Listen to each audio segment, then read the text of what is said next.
Cymal rhif 6 y daith yn dechrau yn fan hyn wrth eglwys Llanbedrog sy'n rhoi'r enw i fy mhentre genedigol i Llanbedrog. Rwan yn ôl y chwedl, tywysog oedd Pedrog wnaeth wrthod ymerodraeth i dad yng Nghernyw, felly mi ath o'n fynach yn Bodmin. Mae'n cael ei gysylltu â Chernyw, Dyfnaint, Gwlad yr Ha. Mae yna ddwy eglwys arall wedi cysegru iddo fo yma yng Nghymru, y Ferwig yng Ngheredigion a St Petrogs yn Sir Benfro, ar ôl y sant yma o'r 6ed ganrif. A beth sy'n ei gysylltio o'r enwau yna i gyd ydy wrth gwrs mae llefydd arfordirol ydyn nhw, sydd yn profi unwaith eto mae'r môr oedd y ffordd fawr estalwm. Ac felly, nôl â ni i lawr fforcw am y môr.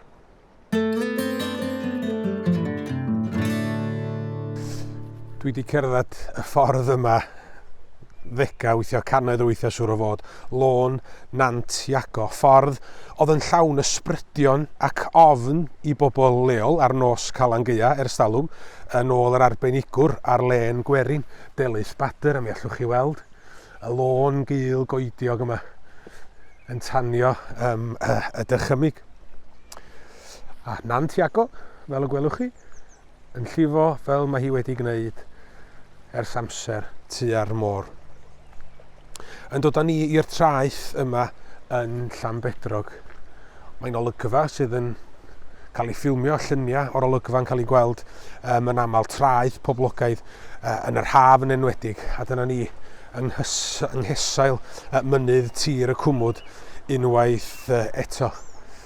Y ffordd i lawr i'r traeth a bai Ceredigion wedyn y tu draw yn y fan acw.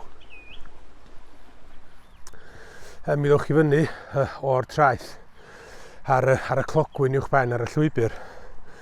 A nes i sôn wrthach chi'n gynharach am y dyn busnes Solomon Andrews nath droi plas Glynweddw y tu ôl i mi yn oriel gelf gyhoeddus. A mi oedd o'n rhan o'i weledigaeth ehangach i'r ardal, troi'r lle'n oriel, denu lluniau gan Turner a Gainsborough. Mi oedd o'n cynnal dawnsfeydd yno. Law yn llaw a datblygu tref Pwllheli. Cisio cael y Llandudno newydd Pwllheli. A mi oedd o'n cysylltu Glynweddw a Pwllheli a'r rheilffordd tua lle dwi rwan yn cerdded. Rheilffordd yn cysylltu plas Glynweddw a Pwllheli rhwng y 1890 a'r 1920. Ar y cledra, mi fydda'r cerbyda yn cael eu tynnu gan geffyla wrth i Solomon Andrews ddatblygu'r promenad ag ati Pwllheli. Dyn o Sir Wiltshire yn wreiddiol gyda llaw Solomon Andrews ddaeth i Gaerdydd yn 1851, heb fawr ddim i'w enw, dim ceiniog yn ei bocad, ac fe ddaeth yn ddyn cyfoethog a dylanwadol iawn, ac mi fydda hanes Pwllheli a Llanbedrog yn wahanol iawn oni bai am Solomon Andrews. Yr olygfa wrth edrych yn ôl am dir y cwmwd a Llanbedrog, bai Ceredigion, ynysoedd St Idwal, wrth i'r wawr gosi y tu draw. Ar ôl i chi ddod hibio i drwy'n Carragedefait ar y llwybr yma hyn, mae yna gau. Cae dinod, edrych fel unrhyw gau arall, peidiwch am mynd i'r cae, mae o'r dir preifat. Ond yn y cae hwn, mae yna saeth goncrid anferth yn pwyntio am y môr. Mi gafodd ei gosod gan yr awyrlu. Y saeth i'w gweld yn glir o'r awyr i helpu peilotiaid ifanc adael safle RAF Penrhos ac anelu am yr ymarferion môr ym Mhorth Neigwl yn y 1940. Felly'r cae yma yn cynnwys y gyfrinach fach honno. A mi gewch yr wybodaeth os newch chi lawrlwytho yr app History Points a sganio'ch ffôn ar y postyn gerllaw, mi gewch chi lun a'r stori yn ei chyfanrwydd. Gan nad ydy safle'r RAF ym Mhenros, y cyn safle, ddim ymhell o fan hyn. Ychydig Gaea, cae neu ddau y ffordd acw oedd y safle.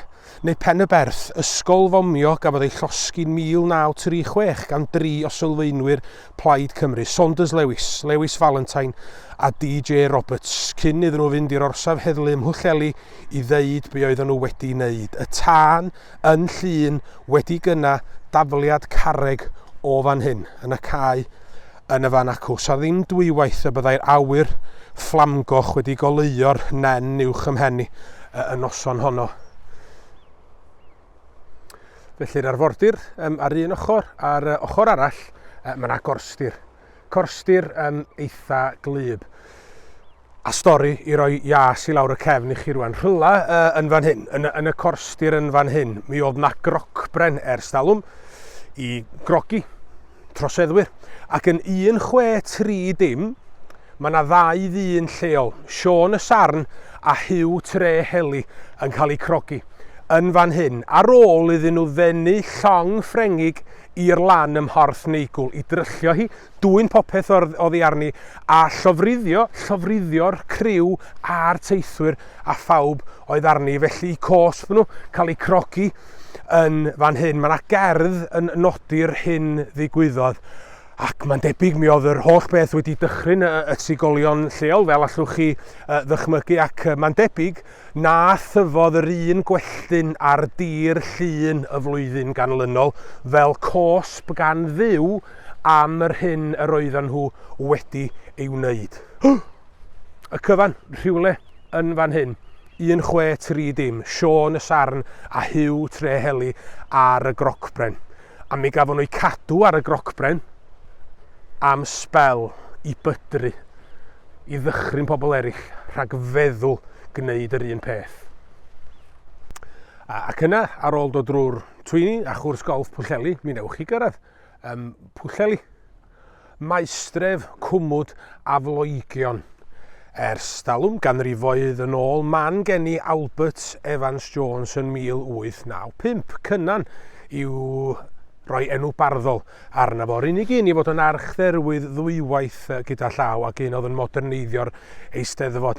Man gen i hefyd nifer o syniadau Solomon Andrews, fel wnaethon ni sôn yn gynharach, datblygig promenad ag ati.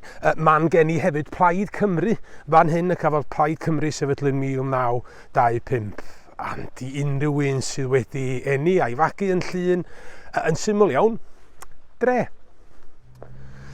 Mi ydych chi'n cerdded ar y cob ym Pwllheli, sydd yn syml iawn yn cadw'r môr rhag boddi Pwllheli. Mae'r llwybr yn troedio'r cob. Mae lôn cob bach yn fanna, a mi welwch chi'r corstir hyfryd yna sydd yn bwysig i adar mudol, yn enwedig a phwysig i fywyd gwyll. Os newch chi gario ymlaen yn syth, ymlaen mi ddewch chi stryd Pen Llŷn a thafarn Pen Llŷn, un o'r tafarndau hynna yng Nghymru. Ar adeilad hynaf ym Pwllheli mae yna lythyr yn dyddio'r lle fel tafarn cyn 1622 pan drosglwyddwyd wedyn y drwydded i James Cowell yn 1892 gan y nadon lleol. Un o'r rhesymau ddadleuon nhw dros gadw'r lle ar agor oedd bod yna hen draddodiad o chwarae gema yn un o'r ystafelloedd. Dwi ddim yn mynd i'r dre ei hun, mi fydda i'n troi i'r dde ffordd hyn wedyn am Farina Pwllheli. Mi fydda i'n troi i'r dde ac yn anelu'r ffordd acw. Ar ôl i chi gerdded o amgylch Marina Pwllheli yn dilyn y llwybr, mi ddewch chi at ganolfan chwilio Plas Heli. Ganolfan chwilio a chanolfan digwyddiadau Plas Heli yn harwain ni wedi hynny yn ôl ar yr arfordir yn uniongyrchol. Mi ddewch chi at draeth euraidd hyfryd Glandon. A'r môr heddiw fel llyn llefrith.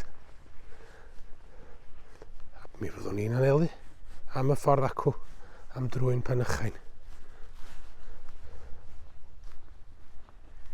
Llonydd distaw. Ac nad ydy hi'n ddwrnod mor glir a hynny. Mi ydych chi'n gallu gweld i lawr am Geredigion, Sir Benfro ar ddwrnod da. Unwaith eto, o drwy'n Penychain yn fan hyn, mae'n ologfeydd.